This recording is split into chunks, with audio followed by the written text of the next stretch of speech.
congresistas. Le habíamos anunciado que estaba Fernando Tuesta con nosotros para hablar. Yo he recogido información de Útero, pero ¿es tuyo el análisis sobre el gabinete que tengo acá?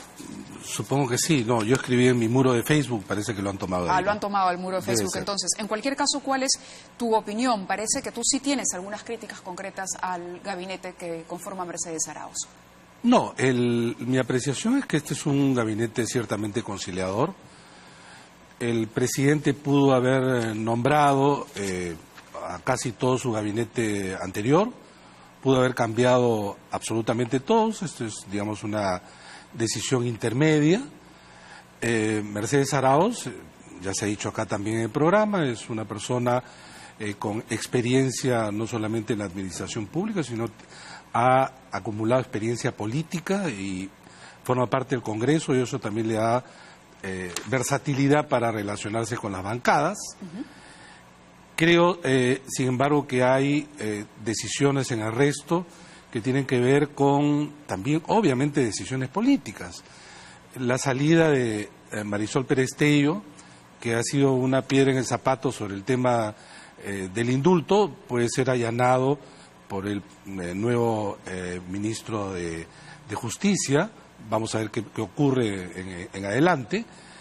Y en el caso de educación quizá es lo más llamativo, por una sencilla razón. El actual ya nombrado y juramentado ministro de Educación ha sido un opositor público pertinaz, frecuente además en los medios en relación a la reforma educativa. Entonces, si es que había una continuidad entre Saavedra y Martens en relación a este tema, y el presidente habiendo señalado que se reafirma en la política pública en educación, el nuevo ministro es absolutamente todo lo contrario. Porque lo que pudo haber dicho el presidente es, vamos a hacer cambio en esta política, y tiene todo el derecho a hacerlo, y esta persona más o menos calza en esta nueva línea. Pero decir vamos a seguir en la política de reforma y nombrar al ministro Wexler, creo que es una contradicción. Sin embargo, también es cierto que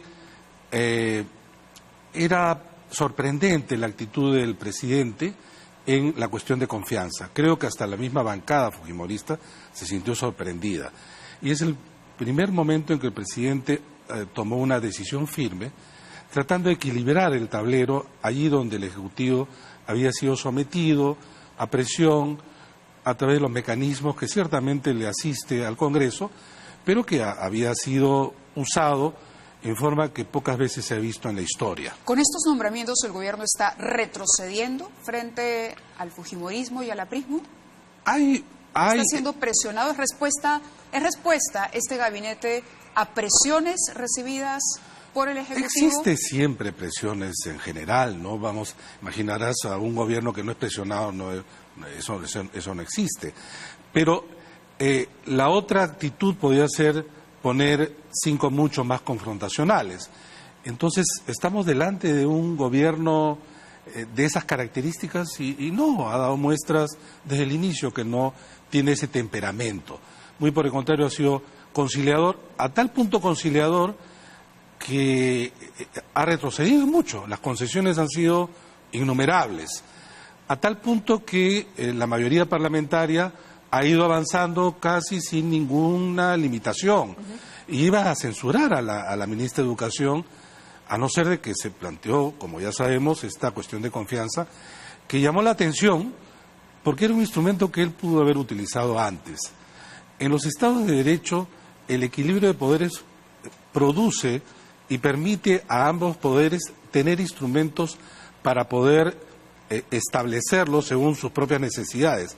Pero no existe un tablero desigual, que es lo que estábamos viviendo hasta hace un momento. Creo que, sin embargo, el presidente Pedro Pablo Kuczynski ha logrado realizar a través de esta medida un cierto equilibrio con el Congreso. Aun cuando, de acuerdo a tu comentario en Facebook, se habría perdido mucho tiempo en el tema educativo. Es decir, tú cuestionas las cabezas de Saavedra y Martens entregadas, porque finalmente si se hace un giro en la política pública de educación, entonces ¿para qué demonios se hizo toda la defensa de Saavedra? ¿Para qué demonios se prolongó la crisis con Marilu Martens? ¿Por qué no se le pidió la censura, la renuncia en su momento, que era un mecanismo mucho más sencillo que llegar a un debate parlamentario con un desgaste político tremendo, ¿no? Y un enfrentamiento que a la población le dejó una sensación de crisis, ¿no? Sí, de acuerdo. De poderes enfrentados. Es si posible... vamos a seguir los próximos 4 años, y si esta va a ser la actitud, entonces mañana retomamos la reforma porque hay presión de otro lado, y luego quitamos esto y nombramos a otro ministro.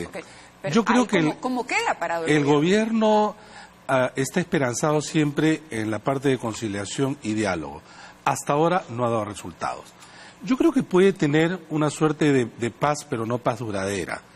Cuando tú tienes 71 votos, esto es poder, y el poder se ejerce. ¿No se va a seguir exigiendo, se va a seguir exigiendo? Yo creo personalmente, incluso más allá de las buenas voluntades, yo creo que eso va a ser así. Se puede tener una paz de 3 meses y llegado diciembre, viene el verano y tú sabes que en general esto le da respiro. Pero ahí también hay el otro tema, Mávila.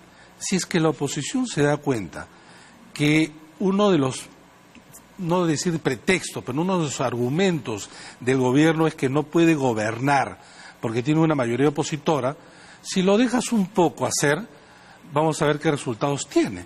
Porque si no los tiene, el presidente Pedro Pablo Kuczynski no tiene ya excusas ninguna como para poder decir a la gente, miren, acá tengo un parlamento opositor. Este es un juego de ajedrez. Tengo 3 preguntas y tengo 2 minutos, así que te voy a pedir respuestas cortas. 1, el nombramiento de Enrique Mendoza, expresidente del Jurado Nacional de Elecciones, que tú has dicho tiene una cercanía, es muy cercano a Alan García y al aprismo, ¿significa que se va a indultar a Fujimori? No es tan fácil, pero en todo caso creo que Marisol Pérez Tello era una piedra en el zapato para el indulto. Pero la presencia de él entonces nos haría pensar en una posibilidad de indulto mayor que con Marisol Pérez Tello. Ahora, la otra pregunta que tenía era el tema de Idel Wexler. No, Idel Wexler, claro, crítico a la reforma, es decir, la reforma cambia, va a cambiar la política pública en educación. Salvo que nos dé sorpresa, yo creo que en educación se termina la reforma con su presencia, salvo que la reoriente de otra manera, pero sus artículos, declaraciones han sido claramente opositoras. Esperemos que equivocarnos. Porque el país había aprobado el tema de la meritocracia, las evaluaciones, de las políticas tema de género, de las políticas sectoriales. La que más se había avanzado en el país en los últimos, no digo este gobierno, sino incluso gobiernos anteriores, era en educación. Se había avanzado, ¿no? Había ya una cierta política de Estado. ¿Eso supone un giro de timón? Yo creo que sí. Porque mira, si tú haces Saavedra, Martens, el que le seguía era más o menos en la misma línea. Y por el contrario, se nombró una persona, como repito, claramente opositora. No es una interpretación mía, está delante de sus declaraciones. Y la última pregunta, ¿crees que el fujimorismo está buscando la vacancia presidencial? Una cosa es lo que desean, otra cosa es lo que se puede. Pero, y la vacancia presidencial, ¿el deseo lo percibes? ¿Percibes el deseo de llegar a esa situación? ¿Pero para qué? Para que la presidencia le llegue a quién, a Martín Vizcarra. Y luego, ¿qué? A Mercedes Arauz. ¿Cómo le va a llegar la presidencia de Dios? Yo creo que hay una confusión. Por línea de sucesión es Vizcarra, Mercedes Arauz, y en el peor de los casos, digamos, es que todo se derrumba, Galarreta. No sé si es que eso lo lleva a Keiko, ¿no? De ninguna manera. Entonces, acá hay mucho también de desconocimiento y otro tanto de mito. No sé si es que les conviene. Nos han quedado muchos temas porque se ha cuestionado incluso el número de congresistas en el Parlamento, pero hablaremos ya del tema de reforma electoral en otra oportunidad. Fernando, te agradezco muchísimo. Gracias a ti por la invitación. Como siempre. Muy bien, señores, ha sido esto 2017. Nosotros regresamos mañana, como siempre, a las 9 en punto.